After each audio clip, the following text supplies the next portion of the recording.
మనం నడిస్తే గొప్పగా మనకి రక్షణని కలగజేస్తాడు. ప్రిదైవ జనాంగమా, ఎందుకంటే అదే గొప్ప రక్షణ దినము. ప్రభు ఎప్పుడైతే మాట్లాడతాడో అదే రక్షణ దినమండి. ఎన్నో మారులు మాట్లాడినా కానీ మన పరిస్థితులు కొన్నిసార్లు సరిచేసుకోం. చూడండి, ఆదివారపు ఆరాధన విషయంలోనే చూడండి, సమయానికి వస్తున్నారా? దేవుని సన్నిధానములో మన జీవితాన్ని ఆయన ముందుకు తీసుకెళ్తున్నారు కదా, ఆర్థికంగా మనల్ని బలపరుస్తున్నారు కదా, మన బిడ్డల్ని ఎంతగానో కాపాడుతున్నారు కదా, మన ప్రయాణాలలో తోడుగా ఉంటున్నారు కదా. మరి ఆయనని ఆరాధించే విషయంలో సరైన సమయానికి దేవుని యొక్క సన్నిధానానికి వెళ్తున్నామా?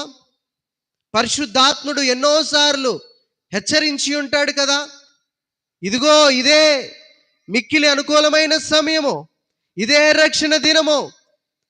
సరైన సమయంలో దేవుని మాటలను వినడానికి, సమయానుగుణముగా దేవుని యొక్క చెంతకు వెళ్ళాలని ఎన్నిసార్లు ప్రభు హెచ్చరించినా కానీ ఎందుకు వినలేకపోతా ఉన్నారు అనేది మనల్ని మనం పరిశీలన చేసుకోవాలి. ఆయన యొక్క కోపము రగులుకోక మునుపే మన యొక్క పరిస్థితులని మాట్లాడుకోవాలి. మన పరిస్థితుల్ని మనము సరి చేసుకోవాలి. ప్రియదైవ జనాంగమా, ఒక గొప్ప ఉపమానము ప్రభువు చెప్తా అంటాడు. సాకులు చెప్పే వారి గురించి చెప్పాడనమాట. ఈరోజు ఆదివారం ఎందుకు సన్నిధానమునకి సమయానికి రాలేదమ్మా అంటే, మనము చెప్పే సాకులు అలాంటివి ఇలాంటివి కాదు. ఒక పెద్ద స్టోరీ రాయొచ్చు ఆ యొక్క మాటల ద్వారా, ఎన్నెన్నో చెప్తాం. అలాంటి వారి గురించే ప్రభు ఈ సాకులు చెప్తారు అనేసి ఒక ఉపమానం చెప్పాడు. చూడండి, లూకా రాసిన సువార్త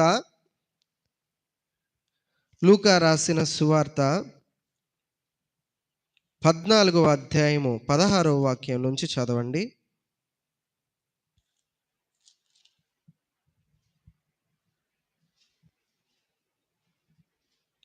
ఆయన అతనితో ఇట్లనెను, ఒక మనుష్యుడు గొప్ప విందు చేయించి అనేకులను పిలిచెను.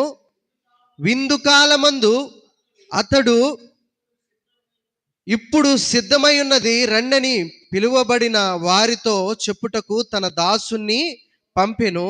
అయితే వారందరూ ఏక మనసుతో నెపములు చెప్పసాగిరి. ఏం చేస్తున్నారు? సాకులు చెప్పసాగారంట. ఏమని చెప్తా ఉన్నారు? మొదటివాడు చెప్తా ఉన్నాడు, నేను ఒక పొలము కొని ఉన్నాను, అవశ్యముగా వెళ్ళి దాన్ని చూడవలెను, నన్ను క్షమించవలెనని నిన్ను వేడుకొనుచున్నాను అనెను.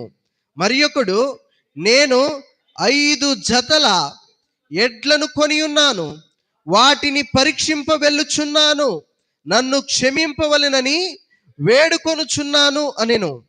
మరి ఒకడు, నేనొక స్త్రీని వివాహము చేసుకొనుచున్నాను, అందుచేత నేను రాలేననెను. అప్పుడు ఆ దాసుడు తిరిగి వచ్చి ఈ మాటలు తన యజమానునికి తెలియజెప్పగా, ఆ ఇంటి యజమానుడు కోపపడి, నీవు త్వరగా పట్టణము వీధులలోనికి సందుల్లోనికి వెళ్ళి బీదలను, అంగహీనులను, కుంటివారిని, గుడ్డివారిని ఇక్కడికి తోడుకొని రమ్మని ఆ దాసునితో చెప్పాను.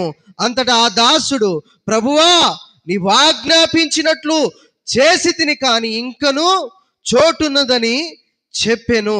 అందుకు ఆ యజమానుడు, నా ఇల్లు నిన్నునట్లు నీవు రాజ్య మార్గములోనికి కంచెలలోనికి వెళ్ళి లోపలికి వచ్చుటకు అక్కడి వారిని బలవంతము చేయుము. ఏలయనగా పిలువబడిన ఆ మనుషులలో ఒకడును నా విందు రుచి చూడరని మీతో చెప్పుచున్నాను. నేను దేవునికి స్తోత్రం, హల్లెలూయా. ఎంత గొప్ప ఉపమానము ఆ రోజుల్లోనే చెప్పాడు ప్రభు. గొప్ప విందు అంటే ఏంటండి? దేవుని యొక్క సన్నిధానము.